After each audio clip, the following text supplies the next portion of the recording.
All right, gang, we're gonna go up the power on the old Duramax here today. We got a car show to go to this weekend. We got to pull the Mustang on a car hauler, so I want a little bit more juice. We're gonna install our Stealth Performance module here. This does not flash the ECM or anything like that. All it does is we put it in between this wiring harness comes with it. It plugs in between the map sensors and the fuel rail sensors here, and then it basically kicks in your turbos and that kind of stuff a little quicker. So we start out by just placing this. They're all labeled really well. It's a good system. This goes into the map, these two. On these little plugs, just got to pull them out, press them down. Be careful with them so we don't break them off. All right, so this one's going to go in between here, like such. Let's see here.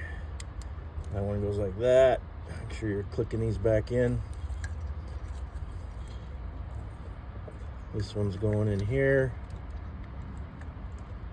Make sure you click it back in.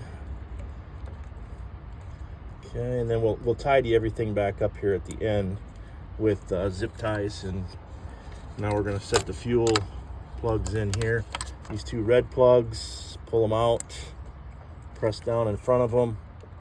It should come apart. Should is the key word. There we go. There's that one. So we're going to insert this one here. Good snap. This one here. Oops. And I take this on and off depending on what I'm doing with it. We start pulling the RV and that kind of stuff. I'm going to I'll put this on and it'll pull like nothing's even behind it.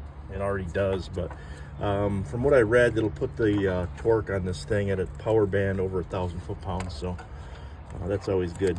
All right, so we'll get these things mounted back up here, and then we'll get some zip ties and button all this stuff right up.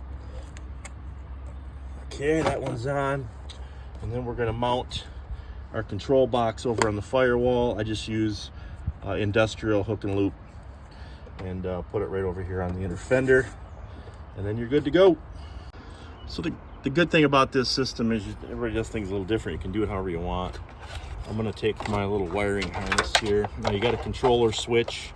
I usually zip tie that right up in here, but I got these zip tie or hook and loop already on this box back here that I use, so we'll just plug this in like that till she snaps tight, and then I'm gonna put this control box right here.